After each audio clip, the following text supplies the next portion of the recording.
بسم الله الرحمن الرحيم. فأعوذ بالله من الشيطان الرجيم. بسم الله الرحمن الرحيم. وَلَقَدْ يَسَّرْنَا الْقُرْآنَ لِلذِّكْرِ فَهَلْ مِن مُّدَّكِرٍ. صدق اللہ العظیم. وقال علیہ الصلاۃ والسلام خیرکم من تعلم القرآن وعلمہ او کما قال علیہ الصلاۃ والسلام. اللہم صلی علی سیدنا و مولانا محمد وبارک وسلم. ماشاءاللہ دو بچوں نے حفظ قرآن پاک مکمل فرمایا. یہ محض اللہ کا انعام ہے، اساتذہ کی محنت ہے، ماں باپ کی طلب صادق ہے. دنیا کی واحد کتاب کلام اللہ قرآن پاک ہے، جو 30 پاروں پر مشتمل ہونے کے باوجود حفظ یاد ہو جاتا ہے. یہ قرآن پاک کا اعجاز ہے. آسمانی کتابیں اور بھی ہیں، اور وہ بھی اللہ ہی نے نازل فرمائی ہیں، وہ بھی نبیوں پر ہی اتری ہیں. لیکن ان کتابوں کو زبانی یاد کرنے والے دنیا میں صرف وہ نبی ہوا کرتے تھے جن پر وہ کتاب اترتی تھی. حضرت عیسیٰ علیہ السلام اپنی کتاب کے حافظ ہیں. حضرت موسیٰ علیہ السلام اپنے اوپر نازل ہونے والی کتاب کے حافظ ہیں. سیدنا داؤد علیہ السلام اپنے اوپر اترنے والی زبور کے حافظ ہیں. اس وقت دنیا میں سب سے زیادہ پائے جانے والے لوگ جو دعویٰ کر رہے ہیں، وہ کہتے ہیں کہ دنیا میں سب سے زیادہ عیسائی پائے جاتے ہیں، اور ان کی تعداد بقول ان کے اربوں میں ہے. 2-2.5 ارب سے زائد عیسائی دنیا میں بقول ان کے رہتے ہیں. ان 2.5 ارب عیسائیوں میں کوئی ایک بھی عیسائی وہ ایسا نہیں دکھا سکتے جو بائبل کا حافظ ہو. یہودی کہتے ہیں کہ پوری دنیا کی معیشت ہماری مٹھی میں ہے. نعوذ باللہ من ذالک.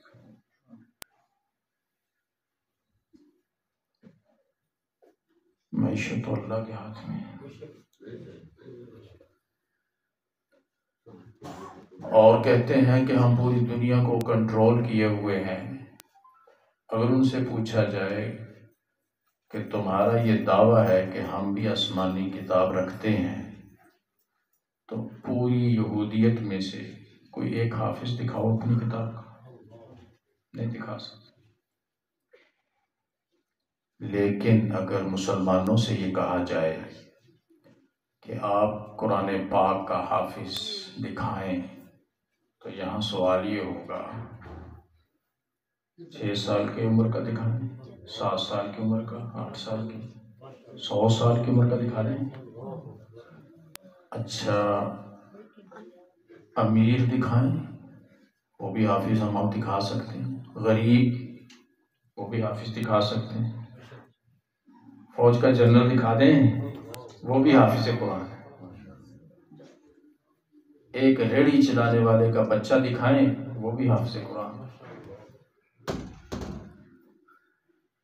1000 دکھائیں، 1,00,000 دکھائیں، کروڑ بھی دکھا سکتے ہیں. یہ قرآن پاک کا اعجاز ہے. اور ہم لوگ کتنے خوش نصیب ہیں کہ اللہ جل شانہ نے ہمارے بچوں کو حفظ قرآن کے لیے قبول فرما دیا. اور میں سمجھتا ہوں کہ بہت ہی کم قسمت ہے وہ گھرانہ یا بہت ہی کم قسمت ہے وہ خاندان جس میں حافظ قرآن نہیں ہے۔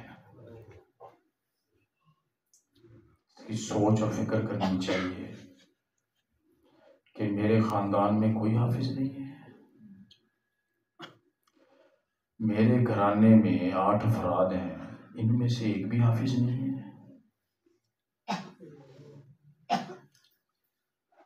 جب کوئی فکر کرتا ہے تو پھر اللہ عطا بھی کر دیتا ہے۔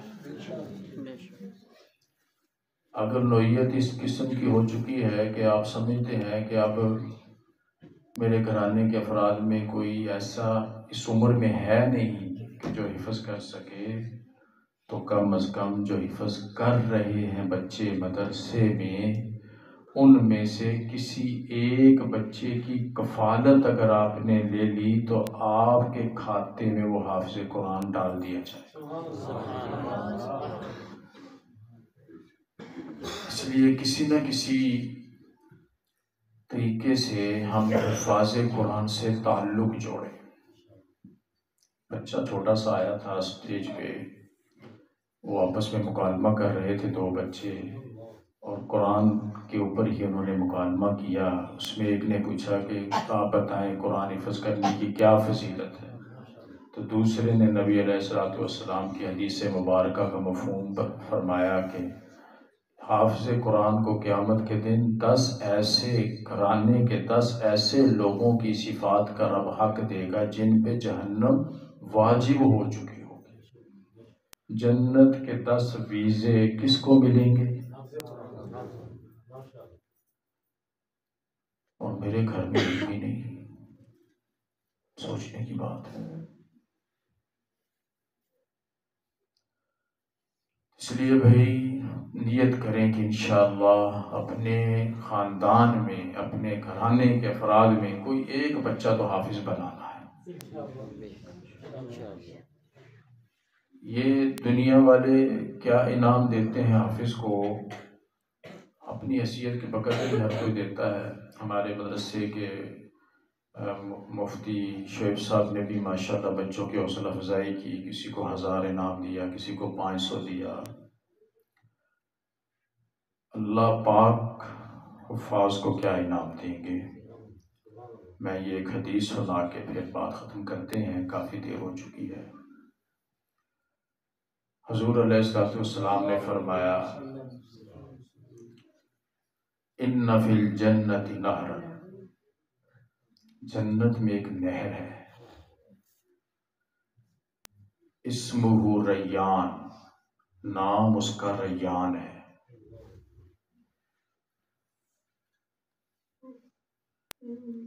علیہا مدینۃ من مرجان، اس نہر پر ایک شہر آباد ہے۔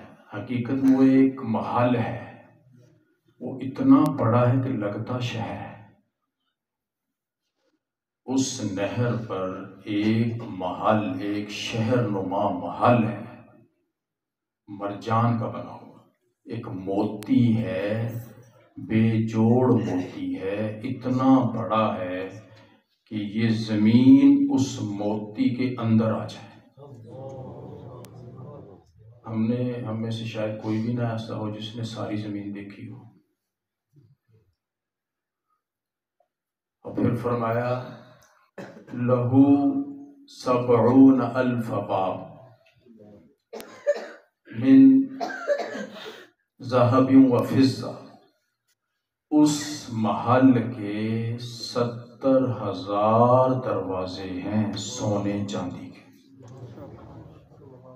لحامل القرآن، حافظ قرآن کو دیا جائے۔ اب حافظ قرآن روایت میں آتا ہے جب اپنے محل میں بیٹھا ہوگا تو اب اس کا اعزاز اور اکرام اللہ اپنی شان اور کر رہے ہیں۔ ایک تو اتنی بڑی اس کو کوٹھی دے دی ہے جو اس دنیا سے بھی بڑی ہے، جس کے دروازے کتنے ہیں؟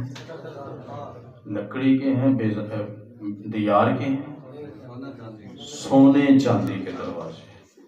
وہ کہتے ہیں جی یہ وائٹ گولڈ ہے، اللہ کے حبیب نے 1400 سال پہلے وائٹ گولڈ کا تذکرہ کر دیا تھا. تب اللہ پاک مزید نوازتے ہیں، اعزاز فرماتے ہیں. کیسے؟ حدیث میں آتا ہے کہ جب حافظ قرآن اپنے اس محل میں تشریف فرما ہوں گے تو ایک دروازہ کھلے گا، اس دروازے سے 70,000 فرشتے داخل ہوں گے.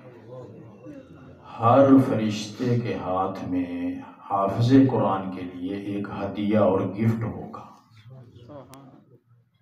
تو آنے والے 70,000 فرشتے حافظ قرآن کو 70,000 تحفے اور ہدیے پیش کریں گے. پھر دوسرا دروازہ کھلے گا. ہمارے مولانا احسان صاحب دامت برکاتہم عالیہ دعا فرمائے اللہ نے صحت کاملہ عاجلہ مستمرہ دائمہ نصیب فرمائے. وہ ایک جملہ بولا کرتے تھے جب ہم وہاں پڑھا کرتے تھے تو حضرت ایک جملہ طلبہ سے فرماتے تھے ہمارا ذہن بنانے کے لیے. فرماتے تھے جو لوگ دیں گے وہ تھوڑا ہوگا، جو اللہ دیں گے وہ زیادہ ہوگا. جو لوگ دیں گے وہ ختم ہو جائے گا، جو اللہ دیں گے وہ ختم نہیں ہوگا.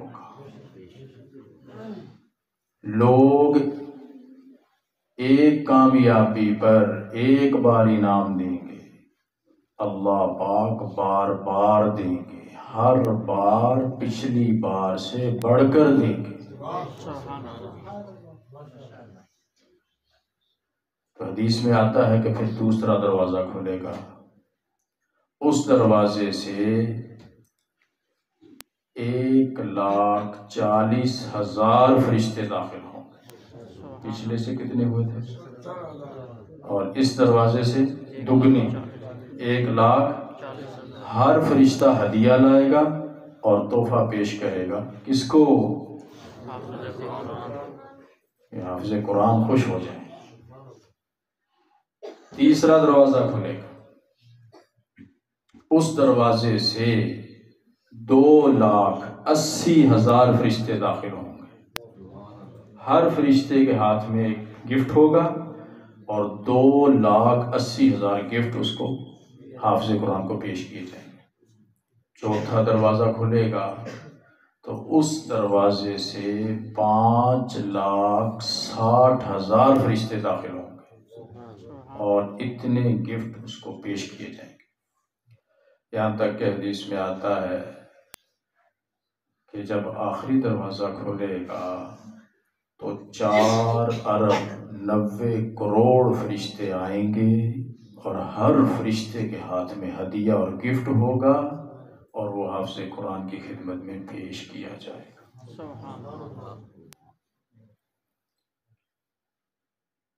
کیونکہ اس نے کام بہت بڑا کیا ہے.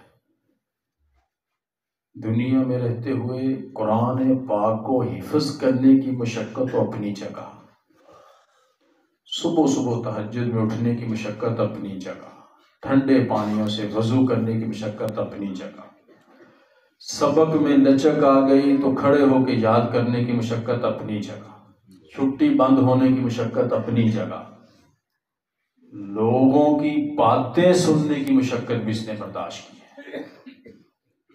ایک بچے نو تسی حافظ بنا رہے ہو تو یہ حافظ بن کے کرے گا کی؟ یہ حافظ بن کے اچھا جو زیادہ پڑھے لکھے ہیں وہ کیا کہتے ہیں؟ کہتے ہیں یہ حفاظ اور مولوی یہ قوم پر بوجھ ہے،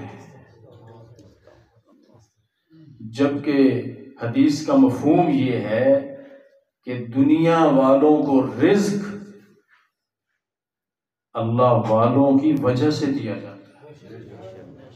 اور حفاظ اور علماء سے بڑھ کر اللہ والا کوئی ہو سکتا ہے جو سارا دن قرآن پڑھتے ہیں؟ کبھی سوچا ہے آپ لوگوں نے کہ ہمارے یہ معصوم بچے ہیں جو بھی بالغ بھی نہیں ہوئے، جو شریعت کے مکلف نہیں ہیں، لیکن اس کچی عمر میں ان کو یاد کروا دیا جاتا ہے پکا قرآن. تو یہ تو سارا دن قرآن پڑھتے ہیں۔ معذرت کے ساتھ ابا جی آپ کا بیٹا تو سارا دن قرآن پڑھتا ہے، آپ نے آج آدھا گھنٹہ قرآن پڑھا، 10 منٹ آج آپ نے قرآن کھولا۔ بیٹے نے تو 10 گھنٹے قرآن پڑھا، 12 گھنٹے قرآن پڑھا، اور ابا جی نے 12 منٹ بھی قرآن نہیں پڑھا۔ کیا قرآن صرف بیٹے کے حفظ یاد کرنے کے لیے اترا ہے، ابا جی کے لیے نہیں اترا؟ اس لیے مولانا نے اپنے بیان میں یہ فرمایا کہ رمضان آ رہا ہے، رمضان کو قرآن سے بڑا تعلق ہے، اس لیے قرآن کی عادت ڈالیں۔ ایک گزارش میں سارے مجمع سے یہ کرنا چاہتا ہوں، ہمارے اس مجمع میں ماشاءاللہ ایسے لوگ ہیں جو غالباً 25 سال سے نمازی ہیں، 30 سال سے نمازی ہیں، ہو سکتا ہے کوئی 40 سال سے بھی نمازی ہو، الحمدللہ۔ لیکن میں تھوڑا متوجہ کرنا چاہتا ہوں، حضور علیہ السلام نے فرمایا کہ جو شخص 40 روز تکبیر اولیٰ سے نماز پڑھے اللہ اسے 2 پروانے دیتے ہیں۔ ہمیں یہ حدیث زبانی یاد ہے سب کو؟ اب ہر کوئی اپنے آپ سے پوچھے کہ میں 40 سال سے نمازی ہوں، 30 سال سے نمازی ہوں، 25 سال سے نمازی ہوں، ان 25 سالوں میں میری زندگی میں وہ 40 دن ہیں جس میں 200 نمازوں کے درمیان تکبیر اولیٰ لگاتار تھی۔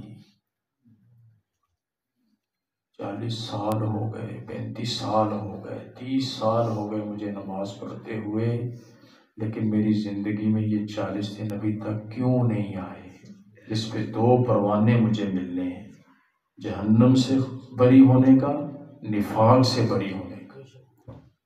تو اگر ابھی تک سستی کی وجہ سے کسی وجہ سے یہ پروانے نہ لے سکے تو اب نیت کر لیں۔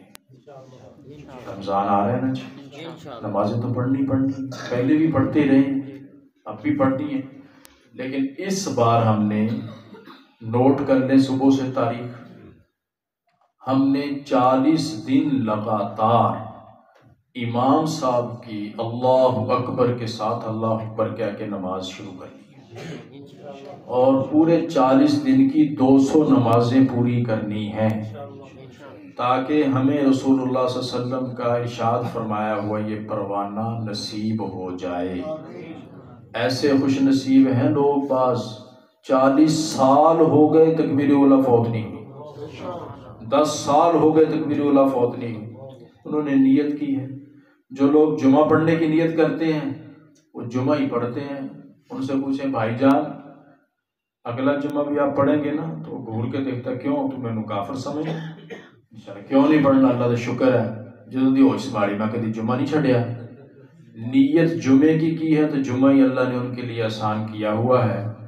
اور کچھ وہ بھی ہیں جو تہجد کی بھی نیت کر لیتے ہیں، اللہ ان کے لیے تہجد بھی آسان کر دیتے ہیں۔ اصل نیت اور عزم کا مسئلہ ہے، آدمی یہ عزم اور نیت کرے کہ میں نے رسول اللہ صلی اللہ علیہ وسلم کا یہ فرمان حاصل کرنا ہے اور میں نے اسی رمضان میں حاصل کرنا ہے، اور 40 دن 30 دن انشاءاللہ رمضان کے 2-4 دن اگر پہلے آپ جوڑتے ہیں تو فبیہا، ورنہ رمضان کے بعد کے 10 دن جوڑ لیے جائیں تو 40 دن پورے ہو جاتے ہیں۔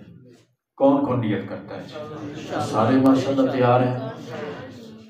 تو بھائی عید پر پھر اسے 2 خوشیاں نصیب ہوں گی، ایک تو عید کی خوشی اور دوسری 40 دن تکبیر اولیٰ سے نماز لگاتار پڑھنے کی اللہ خوشی نصیب فرمائے۔ اللہ پاک ہم سب کو یہ نصیب فرمائے۔ اپنے بچوں کو مدرسے میں بھیجیں قرآن یاد کرنے کے لیے، علم دین حاصل کرنے کے لیے، جیسے مفتی شیخ صاحب نے فرمایا کہ دراست دینیہ کا بھی یہاں کورس کروایا جاتا ہے۔ اکثر جگہ مغرب سے عشاء کا وقت رکھ دیا جاتا ہے کہ اس میں تاجر حضرات بھی شامل ہو سکتے ہیں، اور جو مناظر پیشہ لوگ ہیں وہ بھی۔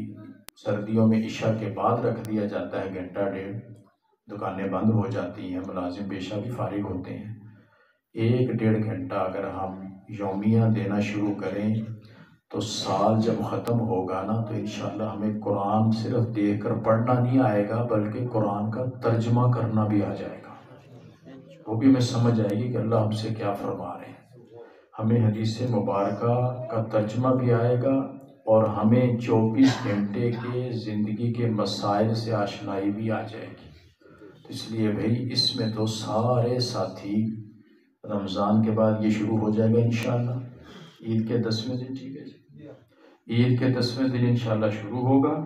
اس میں تو 50-60 لوگوں کا داخلہ ہونا چاہیے، کم سے کم جو لوگ یہاں مقامی بیٹھے ہوئے ہیں، جو اس محلے سے متعلقہ ہیں یا گرد و نواح 1 کلومیٹر 1.5 کلومیٹر کے اندر آ جا سکتے ہیں آسانی سے، وہ تو ہاتھ کھڑا کرے نا جی۔ انشاءاللہ اگلے سال ہم نے درس نظامی کا یہ دراست دینیہ پڑھنا ہے، کون کرتا ہے جی؟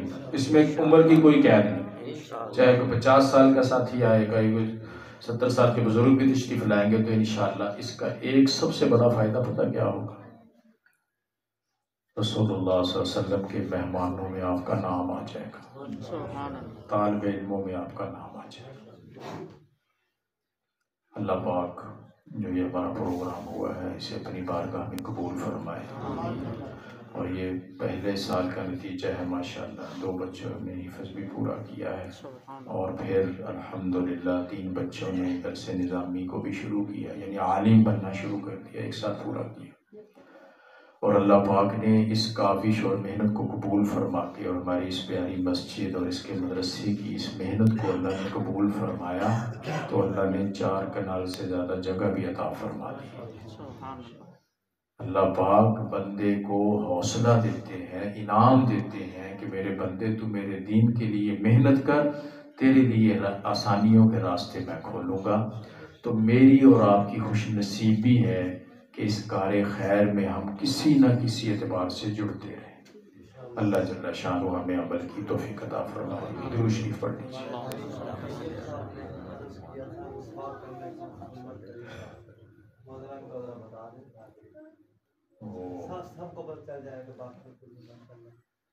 جی ہاں جی، یہ ہمارے نبی کی سنت ہے، اور ایسی پیاری سنت ہے کہ جو نماز مسواک کر کے پڑھی جائے 70 نمازوں کا ثواب ملتا ہے۔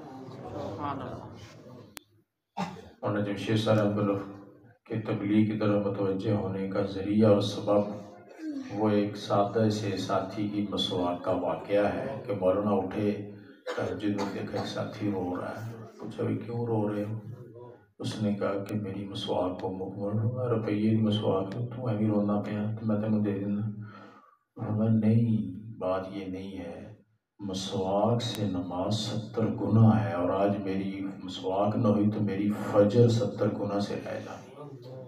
تو مولانا فرماتے ہیں کہ اس کی وہ بات میرے دل پہ جا رہی ہے۔ تو میں نے کہا واقعی یہ تبلیغ ایک عمل ہے جو بندے کو عمل پہ کھڑا کرتا ہے، اور ہم نے تو بزرگوں سے یہ سنا ہے کہ جس کے پاس، جس کو مسواک کا اہتمام ہو اور اس کی جیب میں مسواک ہو، اللہ اسے حوادث زمانے سے بچا لیتے ہیں، کہ یہ میرے نبی کی سنت کو اپنے جیب میں لیے ہوئے ہے، اس لیے اس کو حادثے سے بچا کے رکھنا ہے، پریشانی سے بچا کے رکھنا ہے۔ حضرت خالد بن ولید رضی اللہ عنہ حضور علیہ السلام کے منہ مبارک بال شریف اپنی پگڑی میں رکھتے تھے، اللہ اس کی برکت سے ہر میدان میں ان کو فاتح کر دیتے تھے۔ تو ہمارے پاس تو وہ بہت بڑی چیز تو نہیں ہے، لیکن یہ بھی رسول اللہ صلی اللہ علیہ وسلم کی سنت مبارکہ ہے، ہم اسی کو محبت کی نگاہ سے اپنی جیب میں بھی رکھیں اور ہر نماز پہ اس کو استعمال کریں۔ تو نیت کریں انشاءاللہ کہ آئندہ ہر نماز مسواک سے پڑھیں۔ تو علماء نے بتایا ہے کہ مسواک انگلی کی بقدر موٹی ہو، اب انگلیوں میں تو 4 انگلیاں ہیں، جس مرضی انگلی کی بقدر موٹی ہو جائے، اور 1 بالش تک لمبی ہو، اور سیدھی ہونی چاہیے مسواک، ٹیڑھی مسواک استعمال نہ کی جائے، سیدھی مسواک ہو، اور پھر اس کا برش تیار کیا جائے چبا کر۔ پھر دانت ہمارے اس کے 3 حصے ہیں، ایک فرنٹ ہے جو نظر آتا ہے، ایک وہ حصہ جو چباتا ہے، اور ایک اندر والا حصہ ہے۔ تینوں حصوں پر مسواک کا پھیرنا مسنون ہے۔ اس کا طریقہ یہ ہے کہ مسواک کو، یہ جو 3 انگلیاں ہیں ان کو اوپر کے حصے پہ رکھا جائے، انگوٹھے اور چھوٹی شنگلا کو نیچے کی طرف رکھ دیا جائے۔ اس طرح پکڑنا آسان ہے۔ جس کو اس طرح پکڑنا نہ آئے یا وہ نہ پکڑ سکے تو پھر جیسے پکڑ سکے ویسے پکڑ لے۔ اور دانتوں کو صاف کرتے ہوئے آقا علیہ الصلوۃ والسلام کی یاد تشریفہ تھی کہ دائیں طرف سے کام کو شروع کرتے تھے۔ ہم اس میں بہت سستی کرتے ہیں۔ آج کل دیکھیے ہم لوگ جرابیں پہنتے بھی ہیں، اتارتے بھی ہیں، لیکن ہم اس کا خیال نہیں کر پاتے کہ دایاں پاؤں پہلے پہنا جا رہا ہے یا بایاں۔ اتارتے ہوئے خیال ہی نہیں کرتے کہ پہلے بایاں اتارنا تھا۔ ہمارے یہاں بھی عید کے کپڑے سب سے لائیں گے انشاءاللہ، لیکن ہم اس کا خیال نہیں کرتے کہ یہ جو پٹی ہے ہماری، یہ دائیں طرف لگوا دیں۔ درزی سے کہیں گے یہ دائیں طرف لاؤ۔ حضور علیہ السلام جو کرتا مبارک پہنتے تھے اس کی جو پٹی تھی وہ دائیں طرف ہوتی تھی، ہمارے ہاں بائیں طرف ہوتی ہے۔ دیکھیں اپنی پٹیوں کا جائزہ لیں، دائیں طرف ہے بائیں طرف ہے؟ تو دائیں طرف ہونی چاہیے۔ بھئی ہم نماز میں ہاتھ کیسے باندھتے ہیں؟ دایاں اوپر رکھتے ہیں یا نیچے؟ دایاں اوپر ہوتا ہے، بایاں؟ تو اسی طرح پٹی میں بٹن جو ہے وہ نیچے کے حصے میں اور اوپر دائیں طرف سے آئے۔ نماز سے بڑی اور بھی کوئی چیز ہو سکتی ہے؟ ہم اس کا خیال نہیں کرتے اصل میں نا۔ اگر ہم تھوڑا سا خیال کریں تو ہمیں سنت کا ثواب ملے۔ تو ہمیں سنت کی طرف آنا ہے، تو سنت کو سیکھیں گے۔ اسی لیے تو مولانا شعیب صاحب فرما رہے تھے کہ بھئی یہ دراسات دینیہ کا کورس تو ہر ساتھی پڑھے، ان میں یہ چیزیں آئیں گی آپ کے سامنے، اور زندگی حضور کی گزارنے کی اللہ توفیق دے دے گا۔ تو مسواک کو دائیں ہاتھ سے کرنا مسنون ہے، اور پھر دانتوں کے دائیں طرف سے شروع کریں۔ جو سامنے والا حصہ ہے جو نظر آتا ہے پہلے اس کو رگڑے، رگڑتا ہوا بائیں طرف کو آ جائے، پھر اس طرح نیچے کو چلا جائے اور رگڑتا ہوا بائیں طرف کو چلا جائے، اور اچھی طرح سے رگڑ کر اس کو صاف کریں۔ اور پھر چبانے والا حصہ جس سے ہم چیز کو کاٹتے ہیں چباتے ہیں، اس حصے پر بھی اسی طرح سے مسواک کو پھیریں۔ اور پھر اندر والا حصہ، وہاں بھی صفائی کی ضرورت زیادہ پڑتی ہے، تو اندر والے حصے میں بھی مسواک کو مارا جائے دائیں طرف اوپر سے، پھر بائیں طرف آ جائے، پھر نیچے والے حصے کو صاف کریں، اور پھر دائیں طرف کے نیچے والے حصے کو اخیر میں صاف کریں۔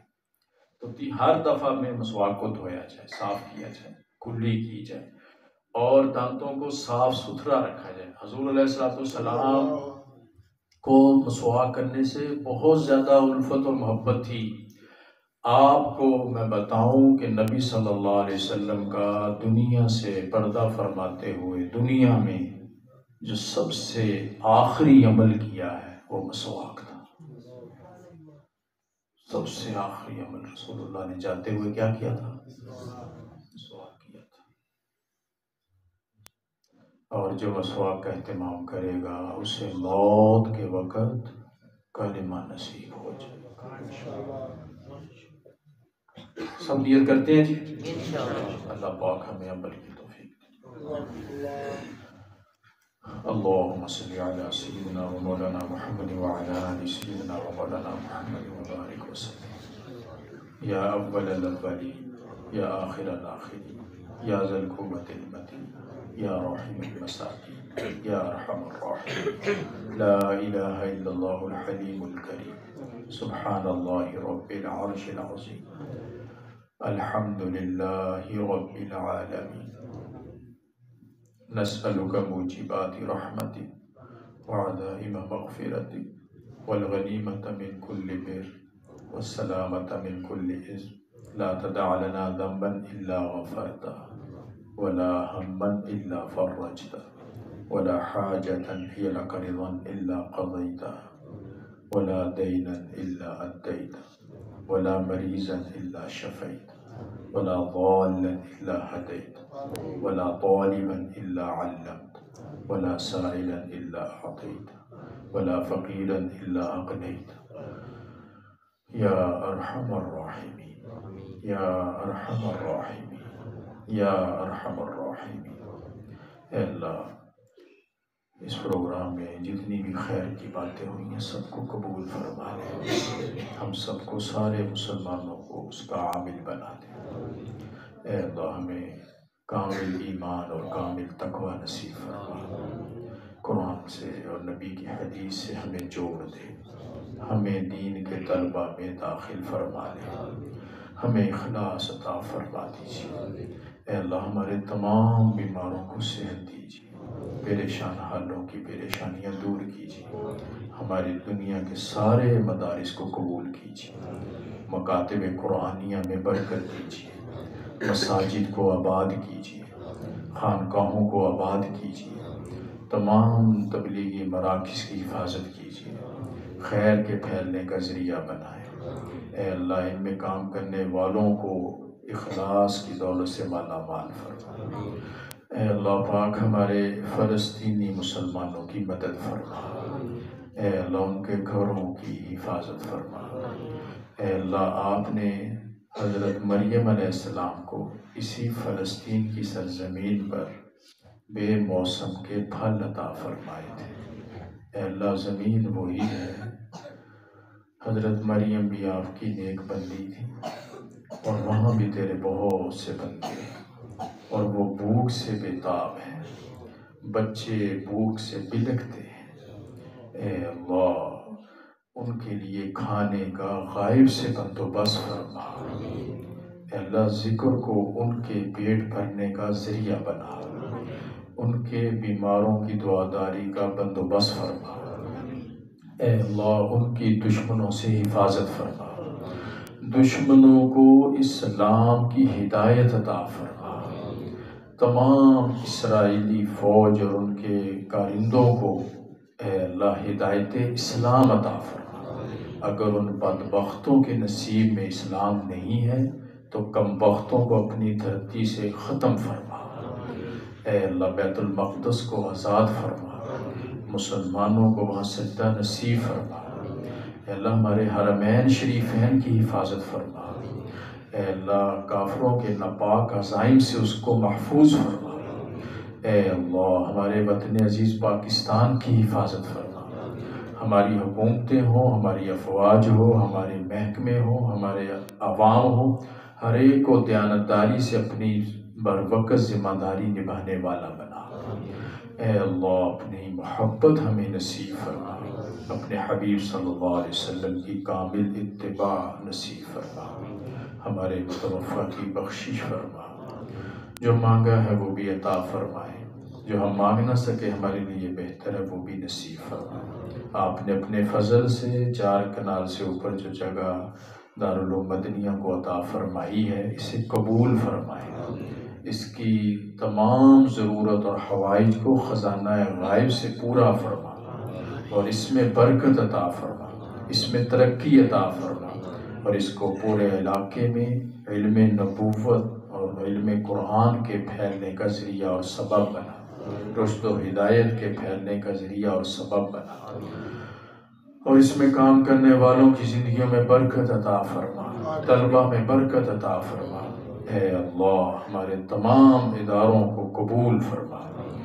اللہم لک الحمد کما انت اہل وصلی علی محمد کما انت اہل، انت اہل التقوی و اہل المغفرہ۔ اے اللہ تیرا مہینہ آ رہا ہے، تیرا مہمان ہمارے ہاں آ رہا ہے، ہمیں اس کا قدردان بنا، اس کا لمحہ لمحہ وصول کرنے والوں میں داخل فرما۔